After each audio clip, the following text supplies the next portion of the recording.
तारीख होती 5 जानेवारी 1943। क्रांतिसिंह नाना पाटील यांना पकडण्यासाठी उद्या कुंडल गावावर पोलीस मोठा छापा पाडणार असल्याची माहिती बहिर्जी पथकाचे काम करणाऱ्याला मिळाली। कैदेत असलेल्या एका इसमाला पोलिसांच्या बोलण्याचा सुगावा लागला। नाना पाटील कुंडलच्या एका वडार समाजातील व्यक्तीच्या घरी राहतात हे पोलिसांना समजले होते।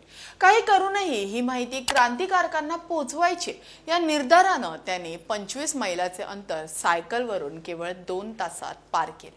नमस्कार, मी शिवानी पाटणे आणि आपण पाहताय मॅक्स महाराष्ट्र। प्रति सरकारचा रोमहर्षक इतिहास आपण या व्हिडिओच्या माध्यमातून जाणून घेणार आहोत। ही खबर त्यांनी नाथाची लाड यांना दिली। सर्व आश्चर्यचकित झाले।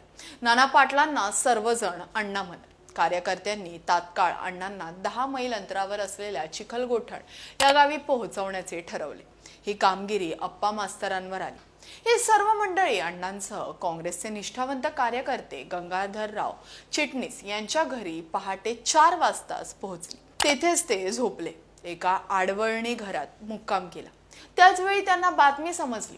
कुंडलला पोलिसांनी मोठा छापा टाकला। पोलिसांनी बरोबर त्या वडार व्यक्तीच्याच घरावर छापा टाकला होता, जेथे नाना पाटील वास्तव्यास होते। प्रति सरकारची संघटना एवढी कार्यक्षम नसते, गोपनीय माहिती मिळवणारे जाळे नसते, नाना पाटलांवर प्रेम करणारी माणसे तयार झाली नसती तर असे पोलिसांचे छापे चुकवून भूमिगत राहणे कदापि शक्यच झाले नसते।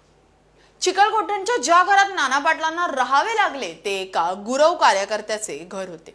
तो अत्यंत गरीब, त्या मानाने त्याचे घर देखील लहान, पडझड झालेले होते।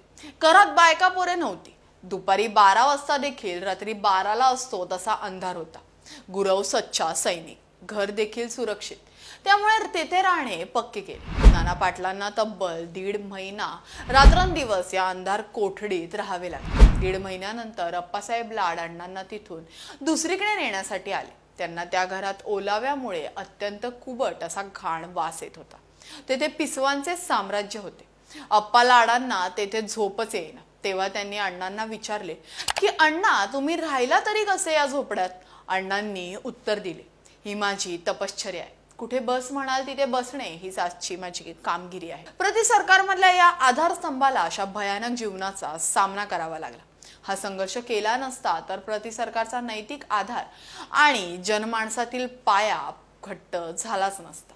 प्रति सरकारला हादरा बसून ते खिळखिळे झाले असते। जनतेच्या याच पायावर प्रति सरकारचे वादळ स्वातंत्र्यापर्यंत घोंगावत राहिले। आपल्याला हा व्हिडिओ कसा वाटला? प्रति सरकारच्या स्वातंत्र्य लढ्यातील दैदिप्यमान कामगिरीची सोनेरी इतिहास पाहण्यासाठी मॅक्स महाराष्ट्राला सबस्क्राइब करा।